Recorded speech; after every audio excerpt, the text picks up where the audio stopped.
The secret of the 7 healing herbs. The path to healing.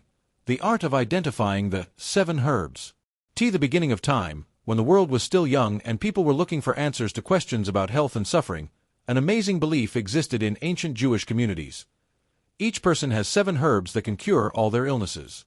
This wisdom was passed down from mouth to mouth, from generation to generation, like a precious treasure, preserved and multiplied by selected families of healers. According to legend, the Almighty, when creating man, placed in each heart an invisible connection with 7 earthly plants. These herbs were different for everyone, just as souls, destinies, and trials are different. It was believed that if you find your 7 herbs and combine them correctly, you can overcome any disease, restore strength and light to your eyes. Legends say that ancient Jewish doctors possessed great knowledge. They not only knew about the existence of these herbs, but also knew how to determine which of them are intended for a particular person. This required the art of observation, deep knowledge of nature, intuition, and, of course, the blessing of the ancestors. Often in the warm twilight one could hear the old healer, surrounded by his students, explain, "There is no universal medicine, just as there are no 2 identical paths.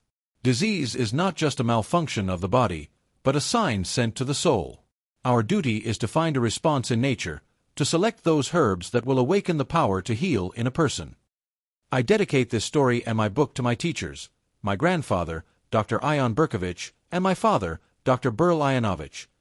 They were the ones who passed on to me the ancient knowledge of Jewish traditional medicine.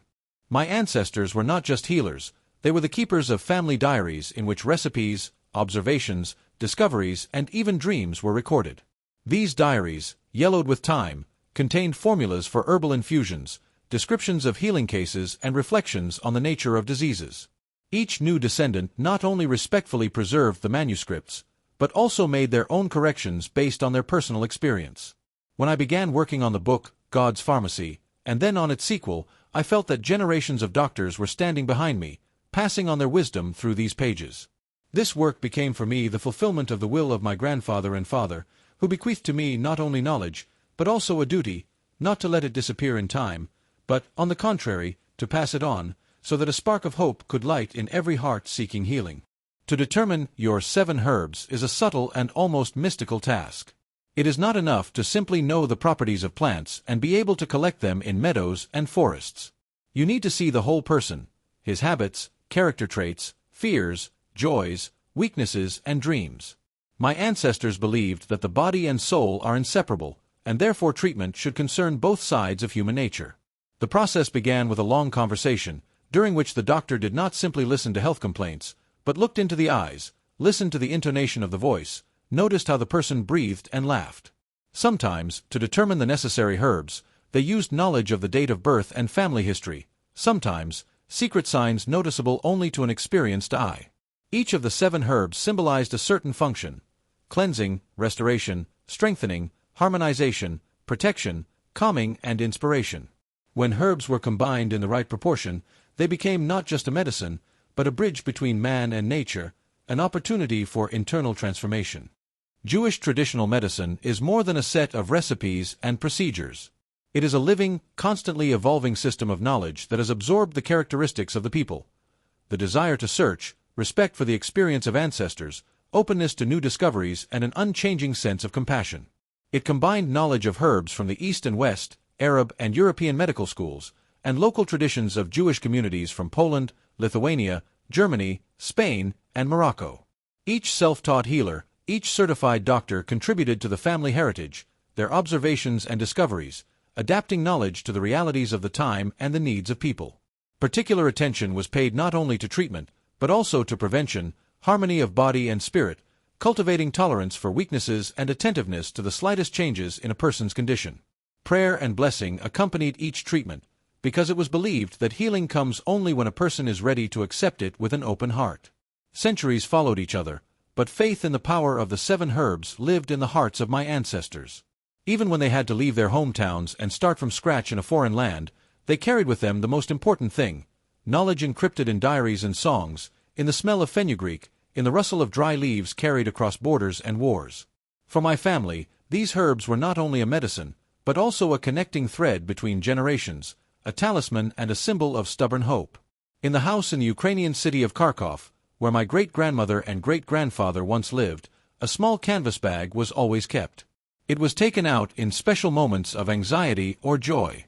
The bag contained carefully dried lemon balm, mint, sage, St. John's wort, dill, savory, and shepherd's purse. Each herb had its own story, and each added a special touch to the healing potion. Melissa, for fear of the future and homesickness. Mint, for fresh thoughts and support in the heat. Sage, so that words are wise and decisions are balanced. St. John's wort, against ailments that cannot be easily explained. Dill, for the stomach and calming babies. Thyme, for colds and for cheerfulness. Shepherd's purse, so that the blood of the weak does not leave and anxiety does not take over. My grandmother, Esther, said that Grandfather Jonah, like his parents, kept diaries. The pages were written in uneven handwriting. Sometimes between the lines there were scraps of recipes, prayers, advice. In the margins, notes about which herbs are best collected at sunset, and which at the full moon. Esther and Jonah believed, no herb works without the right word, no prayer is heard if gratitude for the rain and sun is forgotten. In the evenings, my family and relatives would gather at the table. Uncle Samuel, Aunt Fina, and even Grandma Menya and Grandpa Ephim, my mother's parents. They would exchange stories, who cured whom, how they saved a baby when other doctors just threw up their hands, how they defended their lives during a typhus epidemic, when official medicine refused or was an unattainable luxury. When fate scattered my ancestors across different countries, some to Poland, some to Lithuania, some even further, a bag of herbs went with them. Sometimes it was impossible to take either a silver menorah, or grandma's shawl, or photographs, but the herbs, carefully wrapped in a clean rag, always found a place in the luggage. Everything was different abroad, foreign languages, new laws, but the same diseases. It was the knowledge of herbs that helped to survive, treat children and adults, preserve a piece of the homeland in tea with time. My grandfather recalled how, in the first months in a new place among strangers, neighbors began to approach their house. You seem to know about herbs? You can look at your son, he keeps coughing, and the doctors don't help at all. This is how they earned not only respect, but also a new family among strangers. Often, it was to Jewish doctors that they turned when official medicine was powerless or inaccessible. Among them were those who studied at universities, and those who drew knowledge from books and family archives. It happened that the doctor was not a doctor with a diploma at all, but a grandmother who remembered 101 prescriptions for coughs, fear, and memory loss. In Mangischlack, where Grandma and Grandpa were evacuated during the war with the fascists, they knew about them. If the ambulance doesn't come, if the medicines don't help, then we go to Esther and Ion. There, over a cup of infusion, miracles happened. Fevers passed, appetite returned, children stopped crying at night. This was not always due to the merit of herbs alone. Faith, care, and kindness often helped. Hans. When the time of great changes and wars came, my relatives left their homes again. There was no longer time to collect herbs in familiar meadows. They had to be bought at markets, recognized by foreign names, and looked for replacements for familiar plants. But the 7 herbs remained constant companions. They were the only ones who saved themselves when there was not a drop of the necessary medicine in the pharmacy, and the nearest hospital was many miles away on foot. In a foreign country, a bag of herbs became a kind of family heirloom, a sign that the previous life and knowledge had not been forgotten. In our family, they passed on not only recipes, but also a special attitude to nature. Gratitude for every leaf, concern for not harming the earth. Since childhood, I was taught not to pick herbs unnecessarily, not to take more than necessary, to always leave a place cleaner than you found it. It was believed that protecting herbs means protecting your own destiny. When my first son, Ione, was born, my grandmother brought me that very bag. Now it's your turn to protect.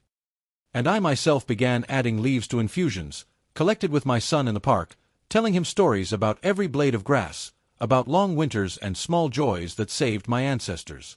Today, working on the book, I return to these origins again and again. I try not only to preserve, but also to develop the tradition, linking ancient knowledge with modern research and technology. I am convinced that only by remembering your roots can you boldly move forward and help those who are looking for healing.